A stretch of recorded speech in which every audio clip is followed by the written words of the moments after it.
Good morning, everyone. Eva Hussein from Palaran here, welcoming you to our YouTube channel. As you've noticed, we've been streaming through YouTube, which is a bit of a new experience for us, but nevertheless, if you are interested in the topics that we present, remember to subscribe.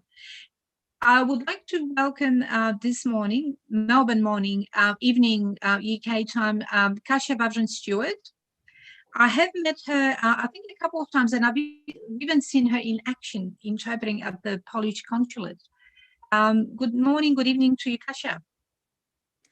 Good morning and good evening, depending where you are. It's definitely good evening for me in London. Thank you for staying up. Today we're going to talk about conference interpreting. You know, our world's been turned upside down in many, many areas, but I think conference interpreting is one that's undergone some major changes. Could you maybe give us a quick summary of what's happening in that space? So, as we all know, at the beginning of 2020, everything started as usual, but towards the beginning of March, I started receiving cancellation. So I had a very busy diary up to June, and then basically all my conferences got cancelled. For some, the cancellation fees kicked in. For some, they were so far ahead, they didn't apply. So I was really wondering what would happen. And then slowly people realized that this crisis is not going to pass any soon. And they decided, well, we have to meet, we have to have conferences and general assemblies and webinars. We just basically have to keep going. So the whole events industry, maybe not the whole events industry, but who could, went online, and obviously interpretation was needed. So I'm now doing a lot of what's called remote simultaneous interpreting. So it's interpreting simultaneously, but online. Kasia, I don't know if you know this, but I no longer do a lot of interpreting or translating because I'm busy being a superstar celebrity on YouTube. No, but honestly, when I did do a lot of interpreting, most of it was also community, because in Australia we don't get a lot of conferences. No, certainly not in my language pairs. But I did do interpreting for the Polish president when he was here with a visit in 2018, and that was the highlight of my career. What's the highlight of your career? So even if you cast your mind back to, prior to COVID, where did you perform the best? What can you remember and tell us that was like an amazing interpreting session for you? It's really hard to say. It's different really to pinpoint one conference which really stood out, but I think it happens during every event or conference when you really go into a flow state and you really go as the speaker, and the interpretation just flows naturally, which now is a little bit harder because as everyone knows who's been dealing with the online world, the world of Zoom and online platforms, the sound quality sometimes suffers. So rather than just concentrating on my job and what I do best, is just you a little bit like a DJ. You just press buttons and adjust settings, and sometimes it works and sometimes it doesn't. So we definitely get more adrenaline these days. It's such an interesting way of putting it. And of course, the head of interpreter, this is how I explain to people that don't speak another language, aren't interpreters, of how it works. So you hear words, you store them in your head, you convert them into another language, and you spit them out, at the speed of light, really, essentially. So you're about 3 seconds behind the speaker. So how does that change when you work on Zoom, when you have so many things to consider, like technology and, a lot of people that don't know how to use Zoom, your recipients, your audience. What's different about working, through video conferencing? So basically I did remote simultaneous interpreting even before Corona, but not to the same extent. But it was basically what I now realize, a life of luxury, because we would arrive at an event and there would be a physical booth, which was soundproof.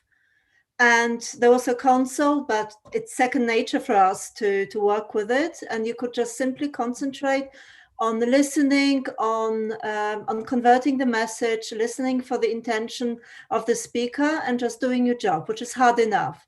But now you have your main computer, usually have a second device or even two devices, just to make sure that your main computer is not overloaded with too many open apps.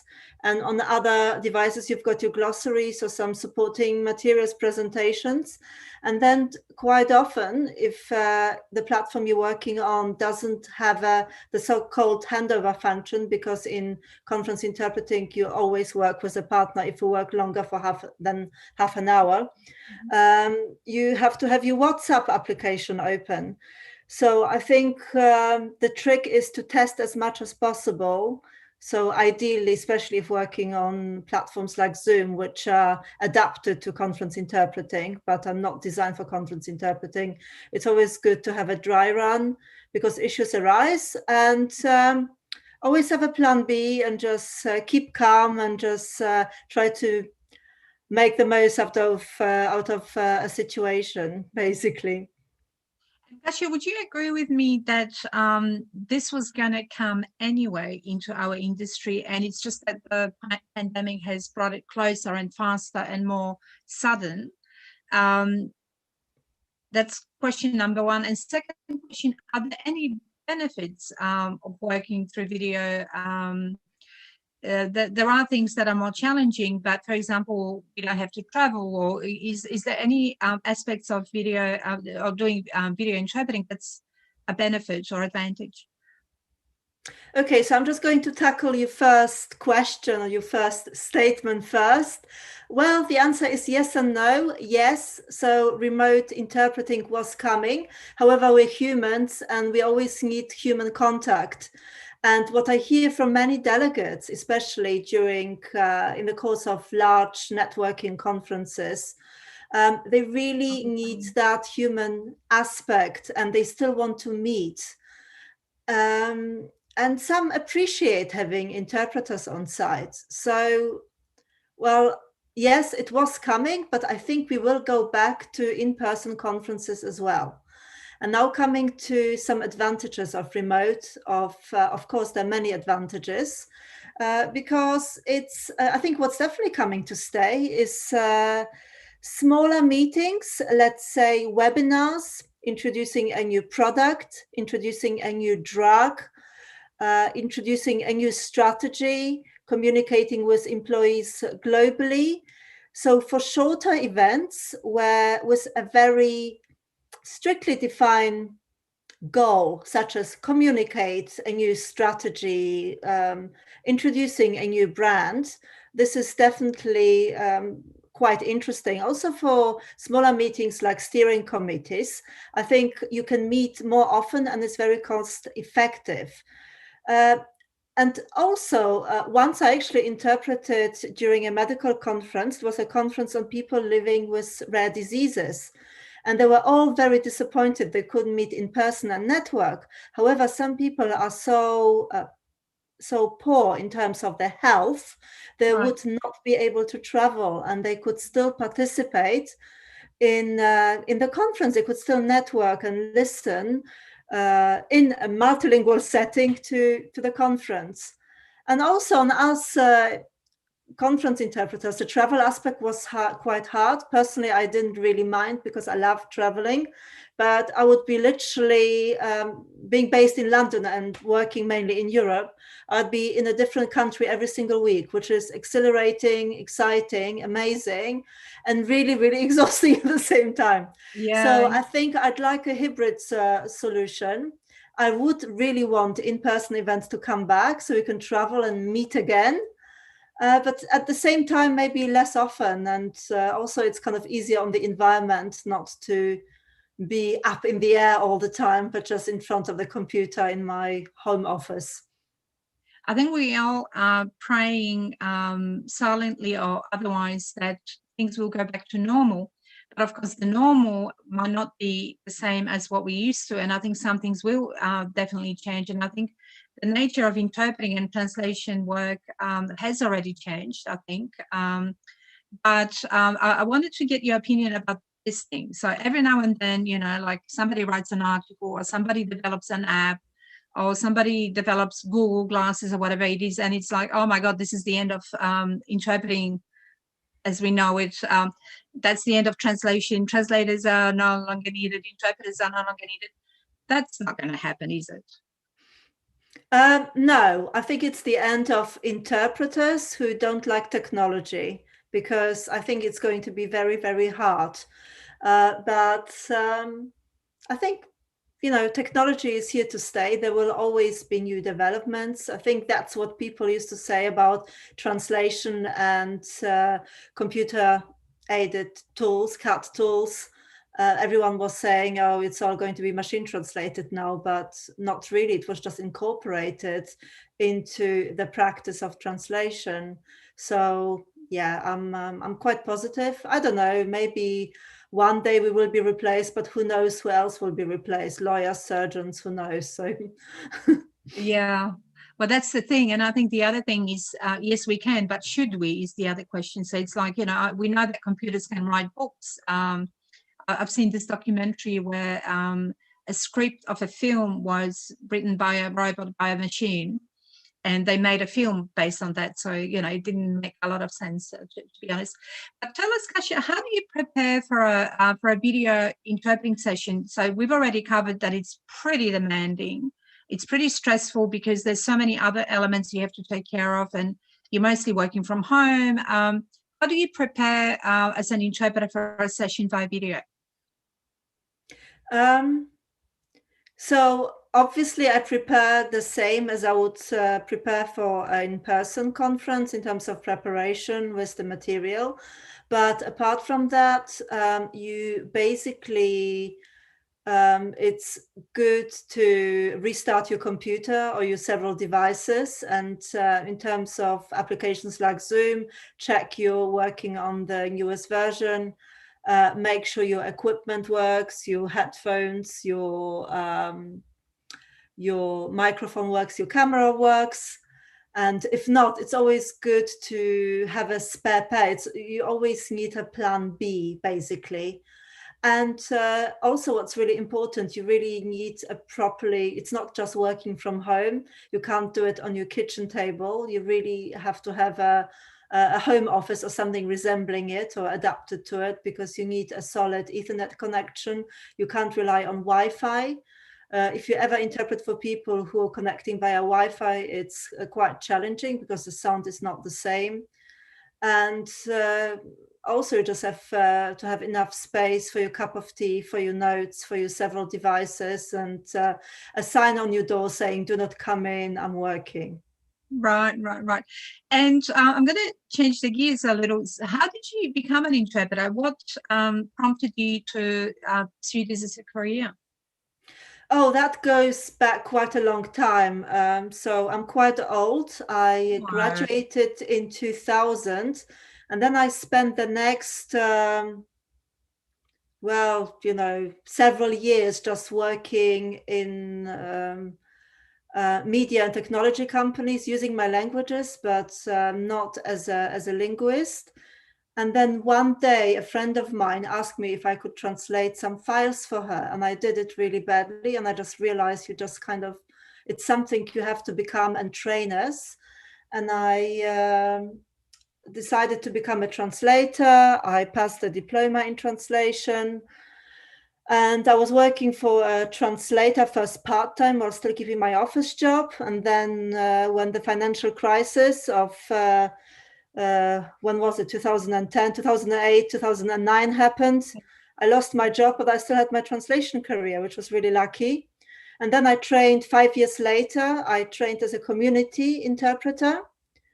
And I always need a future project. When I'm quite satisfied where I am, I'm looking for something new. And in between 2013 and 2015, I went back to university to study conference interpreting, because this is something you have to do at university level as a postgraduate degree. So that's what I did, studying part-time. And at the same time, I was still working as a community interpreter and as a translator. Now I mainly work as a conference interpreter. However, in March, I was really glad I kept my community interpreting going, because that was basically my income before the conferences came back. I was doing a lot of telephone interpreting via WhatsApp and Skype and FaceTime, and by all means possible. But at least that kept me in work. And Kasia, just reading between the lines here, it must have been a pretty stressful time. How do you handle stress of the job? I'm basically still very nervous before every single job. But then when you just switch your microphone on, I usually just calm down and you just get on with it. Even if it doesn't go very well or there are any problems, you just keep going. And I think this is really important. It's a little bit like being a ballet dancer, although it's probably, I'm the least qualified person to be a ballet dancer. But it's the same. You just, the show must go on. You just kind of carry on with it. And obviously, the best effective technique to remain calm is to prepare well. So the more you put in, the better the outcome during the conference and less stress. I think people that don't know much about interpreting imagine that the hardest thing about being an interpreter is remembering words, which it isn't. Because terminology you can learn, it's not hard. You can look things up in a dictionary.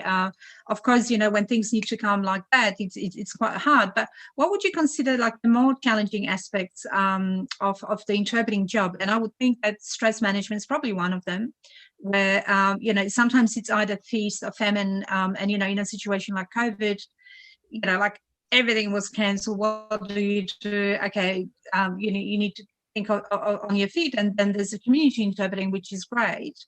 But what are some of the other challenging aspects of your job, Kasia? It's I think you have to be quite organized, because it's not just interpreting during the conference. We spend a lot of time preparing, so preparation times takes a long time. And also, to be really a good conference interpreter, you have to work on your continuous professional development. So to study some subject matters such as medicine, if that's what you want to specialize in, or law or environment or whatever it is. So that takes some time. And also to basically keep in touch with colleagues, and also keep in touch with what's going on in the industry, what are the trends. So I think you have to have your own method, how you organize your day and how you stay on top of everything, because it obviously involves a lot of communication. You receive loads of emails about different conferences. So you just really have to have a very effective filing system just to stay on top of everything. Mm-hmm.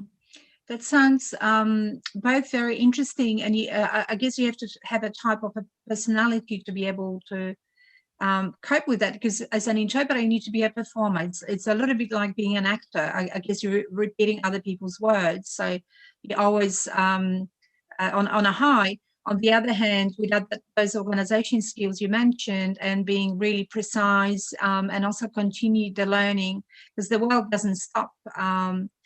That's also very important. I'll remind you of this really old and pretty bad joke of an interpreter who once was interpreting at a conference, and somebody said a really bad joke that they couldn't translate. So they said something like, "Everybody, please laugh now," and everybody laughed. Right, so things like that, where you have to think on your feet, happen all the time in a conference interpreting space. Yeah. Yes, they do. I just remember I was interpreting a conference on essential oils, And I obviously had a list with the names of the different oils, and I prepared, but there was a medical part to it as well when they invited a doctor. And it was basically the only part where we didn't get any preparation materials at all, nothing. And I thought he would be only talking about the super natural organic toothpaste, but no, it was all of the products. And I think I only survived. It was remote as well. But I think I only survived because my booth partner basically said, okay, we're going to do it together. It was my turn to interpret, so I couldn't get out of it. But when a medical term came up and she thought I might not know it, she would just look it up and type it into the window so I could repeat it, or I could just kind of weave it into my interpretation a little bit later. And the worst thing is the doctor started his part of the conference saying, I'm going to tell you a joke. So I was just, so basically I was really terrified. I think that joke was translatable, so it was okay, but situations like that happen as well. Right. And you did mention your partner. So when I did see at the Polish embassy in London, you were working with somebody else. It's pretty intense. Like, if people want to try it out, what I suggest is that, tonight when you watch the news, just turn on your TV, listen for 30 seconds, turn it off, and try and repeat what they said, just in English. You don't need to do it in another language, just to see the intensity of how the process works. But the partner or somebody that you're working with is such an important element of the whole exchange. So I guess they when you're interpreting 20 minutes or 30 minutes on and off, they don't just sit there and relax. What is their role? So, for example, if there are a lot of numbers, they write them down, or sometimes when you've got a presentation on the screen and there are a lot of facts and numbers, they just point and you just read out. That's sometimes really helpful. And we're all different. I'm quite good at geography. I'm really bad with numbers. So numbers, it's something I always had to work on. So if you know your booth partner a little bit, you can help each other, and just to know what your booth partner's weakness might be. And also, if you've got very specialized conferences, yes, you can learn terminology, but especially with conferences like medical or very technical conferences, you never know what might come up, and you might revise, but there might be still a term you don't know. So if someone can look it up quickly and just write it down, or just just help you in any way, this is certainly very, very useful. Right. And I guess if people start ad-libbing or making things up that aren't in the presentation, that can be pretty hard as well to cope with. Or if you get a coughing fit, or if you get tired, or if you, God forbid, need to go to the bathroom, that person's there to also support you. Yeah, it all happened. It all happened. I had a coughing fit. Well, both me and my booth partner had a coughing fit at one time. It was pre-COVID, but luckily I always travel with Lemsip, and I made it's just during the first break I made us 2 cups of Lemsip, and we could continue. It was quite horrific, but yes, things like that happen. I had food poisoning as well. Natasha, everything. Right. Everything happens, right? So the other question I was going to ask you, particularly for those that, that have maybe worked with interpreters in community setting, but not in conferences, but to be a conference interpreter, you do need to have 3 languages. And in your case, I know this because I've seen you in action. It is English, Polish, and German. And you did mention before we came on air that German, in the recent months, that's your prominent language in terms of the work you do. How come? So basically, I was born in Poland, but when I was 11, I moved to Germany. So I spent my entire secondary school in Germany. So, and I think secondary school is also the peak time where you really acquire general knowledge, where you acquire knowledge about science and geography, history, just everything you need to later perform as a conference interpreter. So in conference interpreting, yes, you need at least 2 languages. And we've got the so-called A language, which is your mother tongue or equivalent, and that's your active language. That's your best language. And we also have a B language, which in my case is English. I'm obviously not a native speaker, but hopefully I speak at a level where I can make myself understood. I And then think you've so. got and then you've got C languages, which are passive languages. So you don't interpret into these languages actively, but just from that language. And so it's also very important to continue working on your languages, especially on your B language, because as I've heard during a conference I attended recently, when you speak your B language, it's always a little bit harder for native speaker to listen to you, because you might get some idioms wrong, or you mispronounce a word, you get the intonation wrong.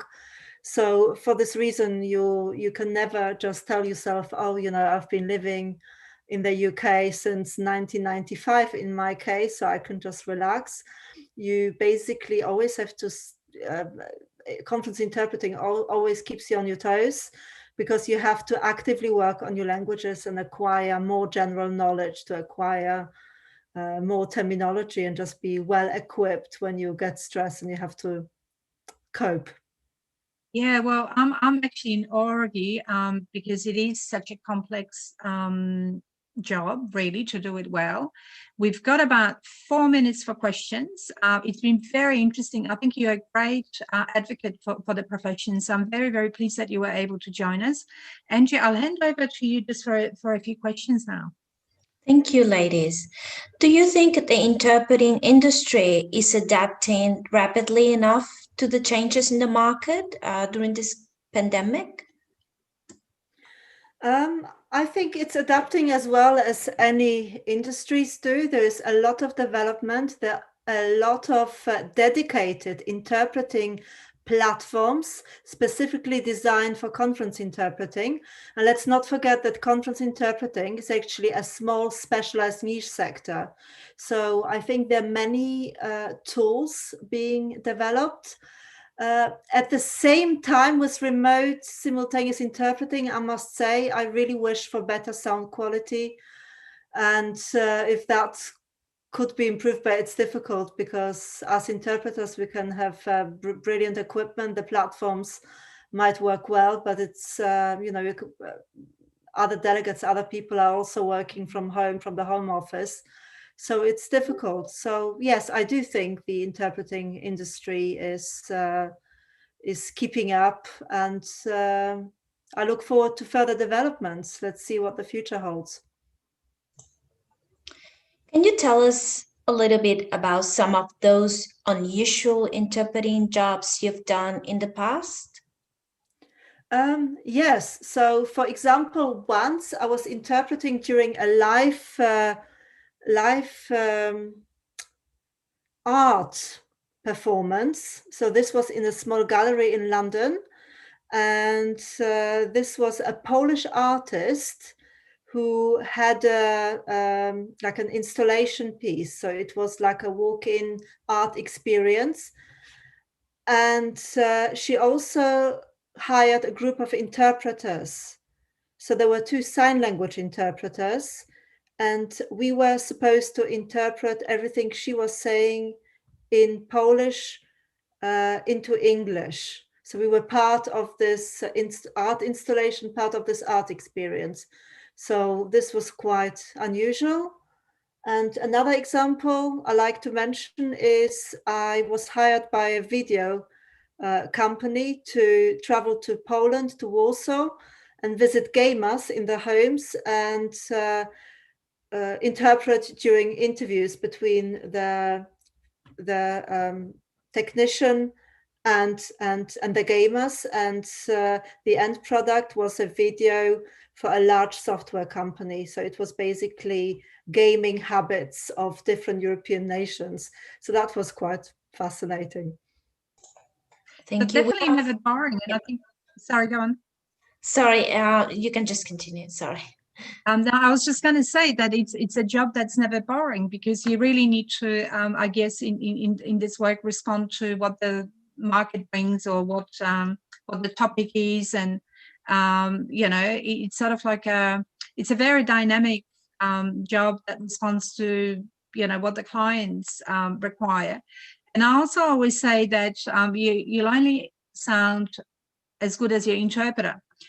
So yes, you can prepare an amazing presentation, and yes, you can practice and rehearse, but unless your interpreter is a good interpreter, like Kasia here, it will not do justice to what you've prepared. So I think it's really, really important to work with your interpreter in partnership. And, I think, again, reading between the lines there, you did say that sometimes people don't deliver the presentation, and then you don't even know what they're going to say. So it's really important to give you that preparation. So if anyone that's listening hasn't worked with an interpreter, certainly in a conference context, very important to give material to an interpreter.